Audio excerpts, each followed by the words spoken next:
Hello, and welcome to another video with Academic Coaching for World Changers, where we are going to help you pass your test. So check out our website. It's down below, academiccoachingforworldchangers.com, and my email is right up here, but just keep on watching. So in this video, I'm going to be talking about some effective study techniques, and it's going to be your guide to study methods tailored for the NCE. Some effective study techniques are active recall, spaced repetition, flashcards, having a study schedule for yourself, maybe with some digital tools. But it's important to know that there is not one size fits all. So just because something works for your best friend or your classmate or something like that doesn't mean it's necessarily going to work for you, because everyone's a different type of learner, and that's okay. Don't feel like you have to get every single NCE book there is. Don't feel like you need to buy all the flashcards or everything. Just find what works for you. So I'm going to help you find what kind of study material could be best for the way that you like to learn. So first, we here at Academic Coaching say that it's important to study for 3 separate hours a day, so 1 hour at a time, whatever that looks like for you. Maybe 1 hour in the morning, 1 hour in the afternoon, and then 1 hour before you are done for the day. And then 6 days a week, so give yourself an off day, relax, do some self-care, and do this for about 90 days. So that would be 3 months before you take the exam. So if you schedule the exam, think about how you want to space it out. Some effective study techniques before I get into what type of learner you are. So it's not just memorizing the material, but instead recalling the terms and drawing knowledge of concepts. So that's that active recall that I mentioned just a couple slides ago. So on the test, there might be some hypothetical vignettes or scenarios, and you have to understand what type of therapy it's talking about. So you have to be able to recall what type of techniques are used with that, or what theorists said certain things, to be able to understand what's going on in the concept in the question. But test anxiety is normal. If you are watching all these videos and you're just getting overwhelmed, you have all of this study material, or you just don't even know where to start, it's okay.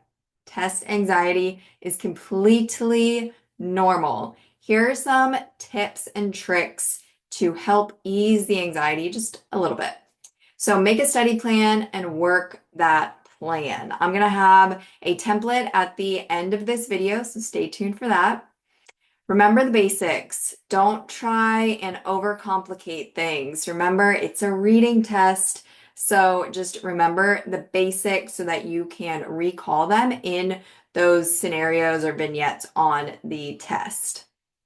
Get familiar with your test environment. If you're testing at home, what is that going to look like? If you're testing at a site, what does the place look like? What's the parking lot like? And just get familiar with that environment. Use relaxation and mindfulness techniques. So maybe after each of those hours that you study every day, you can have some mindfulness, maybe meditate, maybe go for a walk, do something that helps you relax. Put the NCE into perspective. So when you're learning about Erickson's stages of development, think about people in your life. Think about your own development. Think about kids you know who are growing up.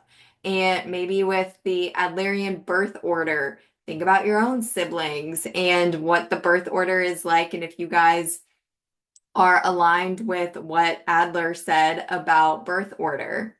Be realistic with yourself.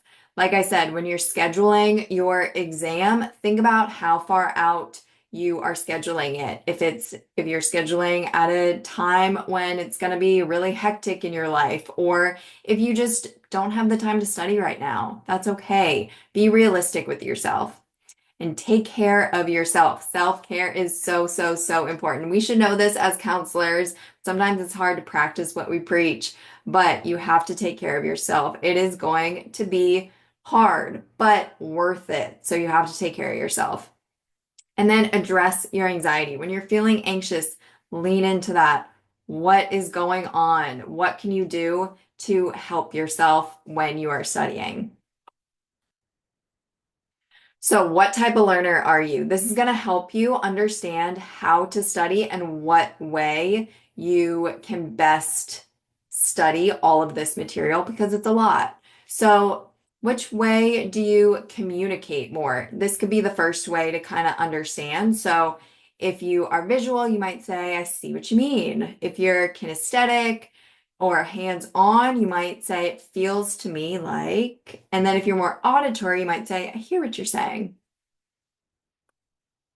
So that goes along with what types of learners there are. So you might be a visual learner, an auditory learner, or a hands-on learner. So I'm going to break down what each one of those mean.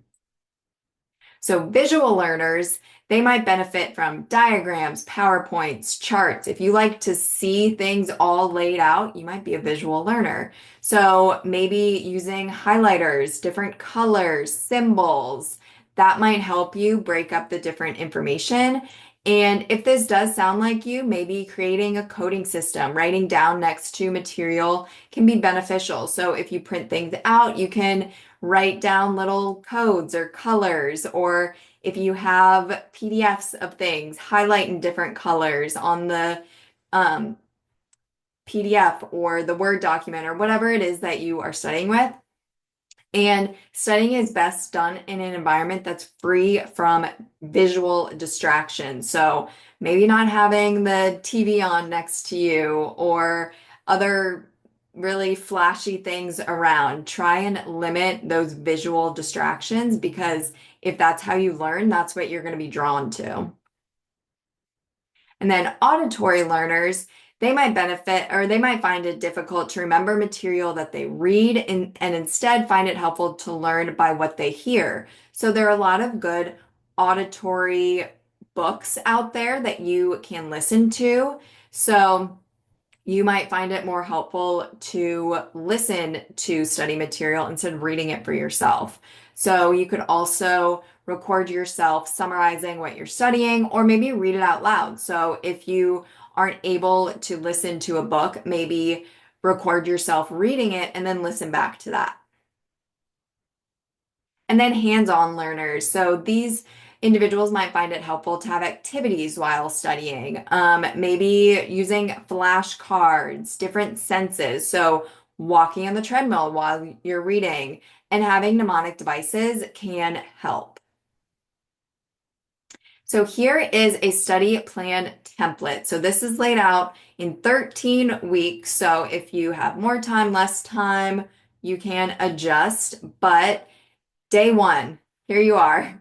Plan your study routine. And it's okay if you're not in day one, don't freak out, but this is just a template. So you can adjust it based on where you are in your study plan. So you can plan your study routine, and then we suggest starting with professional counseling orientation and ethical practice. So that's going to look like truly studying the ACA Code of Ethics, and that'll help you with having a foundation for the rest of the material. And then counseling and helping relationships, that's the biggest section and it's the most important. So then moving into that section is going to be really important because understanding those theories can also then help you with group, because if you understand it on an individual level, you're going to get it on a group level. Trust me. And then going into human growth and development, because there's some crossover between that and the counseling and helping relationships. And then moving into career and then social and cultural diversity. It's not as big of a section, so maybe just a week on that one. And then assessment and testing is a little bit bigger, so using more time for that. And then that kind of runs into research and then having an overview. And I'm gonna have another video on that week before plan and what to do days before your test, so stay tuned for that. But make sure you subscribe so you don't miss that video. Check out our website below if you want to book some individual or some group sessions. And if you want to book with me specifically, here's my email, Coach Denise, ACWC at gmail.com. And leave a comment below if you want specific videos in the future. But just remember your self-care and you will pass that test.